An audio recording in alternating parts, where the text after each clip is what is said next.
18 নয়, এবার 16 বছরে মিলুক যৌন সম্পর্কের ছাড়পত্র। এই দাবি নিয়ে সুপ্রিম কোর্টে আবেদন জানিয়েছেন আইনজীবী Indira Jaising. Close in as affection অন্তর্ভুক্ত করার অনুরোধ রয়েছে। এই নিয়ে যাব বিস্তারিত। আমাদের সঙ্গে যুক্ত হয়ে গেছে সমাজ কর্মী নন্দিনী ভট্টাচার্য। আপনাকে নিউজ ভ্যানগার্ড লাইভে স্বাগত জানাচ্ছি। ধন্যবাদ। এই যে আইনজীবীর পক্ষ থেকে, হ্যাঁ বলুন। আপনাদের প্রশ্নটা শুনি। আইনজীবীর পক্ষ থেকে সুপ্রিম কোর্টে যে আবেদন জানিয়েছে, তাও আবার যৌন সম্পর্কের বিষয় নিয়ে 18 থেকে সেটাকে এবার 16তে নামিয়ে আনা হোক, সে বিষয়টা আপনি কিভাবে দেখছেন? দেখুন, আপনাদের একটা কথা প্রথমেই বুঝতে হবে। আজকের জেনারেশনের মেয়েরা, ছেলেরা 13-14 বছর বয়স থেকে এগুলো সম্পর্কে অত্যন্ত ওয়াকিবহাল, এবং বহু ছেলে মেয়ে আছেন যারা কিন্তু এগুলোতে অভ্যস্ত। কেমন? আর এইসব বিষয়ে বেশি বিপদে পড়েন কিন্তু ছেলের বাড়ির লোকেরা।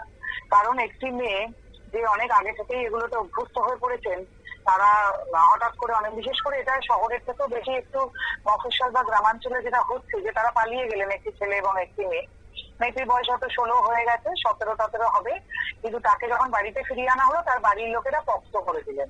তবে সেই মেয়েটি কিন্তু সমস্ত রকম সম্পর্ক সম্বন্ধে ওয়াকিবহাল এবং শারীরিক সম্পর্ক জড়িয়ে পড়েছেন, কিন্তু তার যেহেতু 18 হয়নি, তাকে ছেলেটিরও বয়স হয়তো ওরকমই, এবং ছেলেটির বাড়ির লোক কিন্তু এই পক্ষটি করতে যান না। যদিও আমাদের ভারতবর্ষে পক্ষ আইনটি কিন্তু জেন্ডার নিউট্রাল। মেয়ের বাড়ির লোক তখন ছেলেটিকে আদ্যান্ত দোষী করে দিয়ে, হয়তো দেখা যায় এক্ষেত্রে মেয়েরই উৎসাহ বেশি ছিল পালাবার বা শারীরিক সম্পর্ক স্থাপন করার। সেসব নিয়ে আমরা কোনো কথাই বলি না, কারণ আমরা তো এদেশে মেয়েদেরকে দোষী ভাবতে অভ্যস্ত নই। তো তার ফলে ছেলেটি অল্প বয়স থেকেই হয়তো জুভেনাইল কোর্টে বিচার হয়ে গেল, ছেলেটি ভেতরে চলে গেল, তার সারাটা জীবন নষ্ট হয়ে গেল। কারণ আজকালকার বাচ্চারা কিন্তু আগেকার মতন আর নেই। তাদের এই সমস্ত অভিজ্ঞতা কম বয়স থেকে হতে থাকে এবং জ্ঞান তো হতেই থাকে। কাজে এটা যদি 18 থেকে 16 করা হয়, অন্তত কিছু ছেলেদের পরিবার বেঁচে যাবেন, এটুকু বলতে পারি।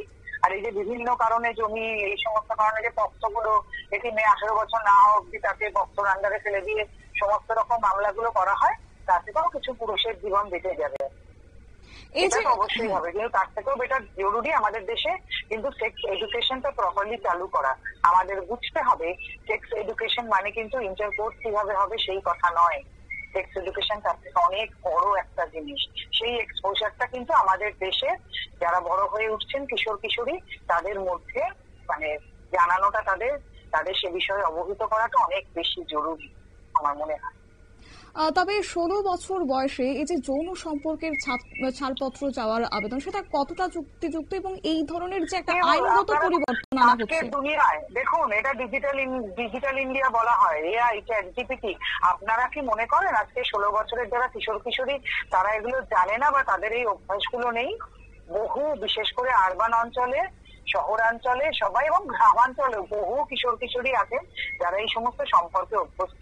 আর কতকাল আমরা চোখে ঠুলি পড়ে এই মনকে চোখ ছেড়ে চলবো বলতে পারেন?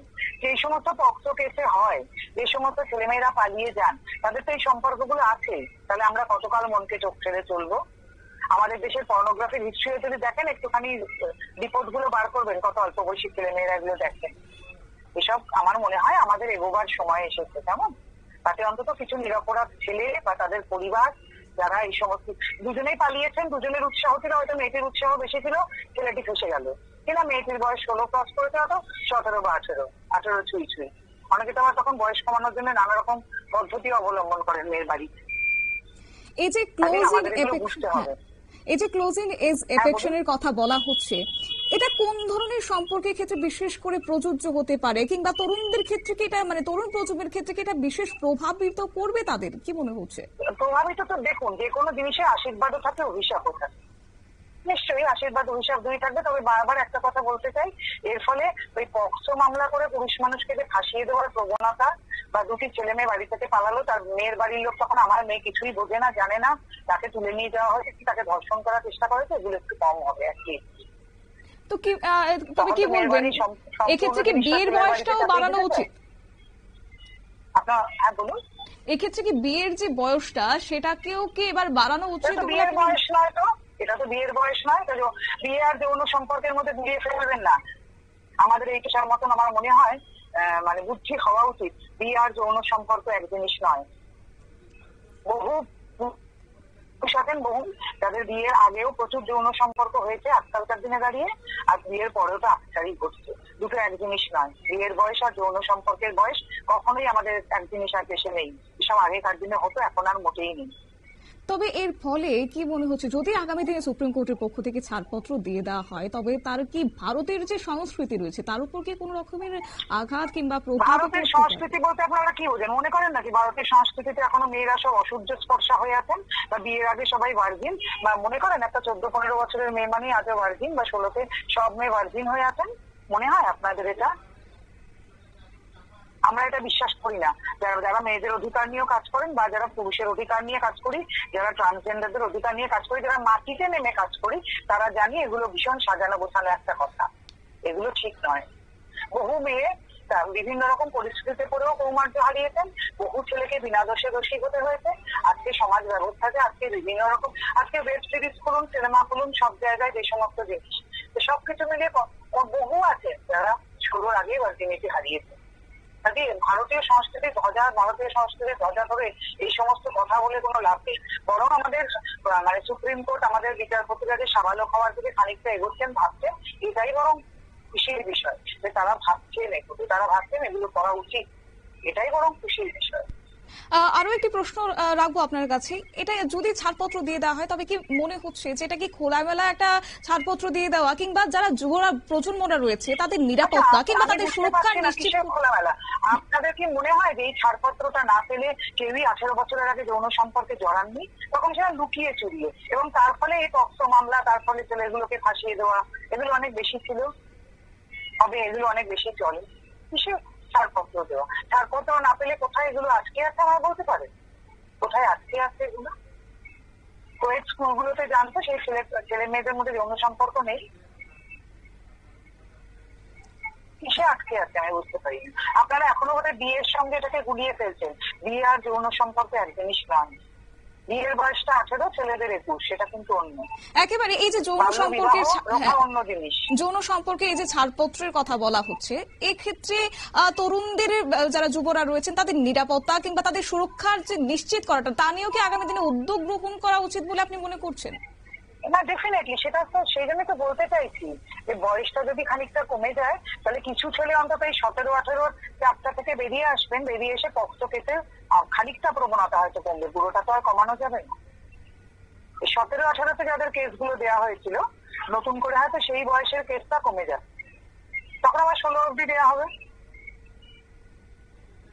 পুরুষের কোনো নিরাপত্তায় দেশে নেই। পুরুষ একটা নোম্যান্স ল্যান্ডেই বাস করে, মাথায় কোনো আচ্ছাদন নেই, চারপাশেও কিছু আবরণ নেই, তখন ওটা হবে।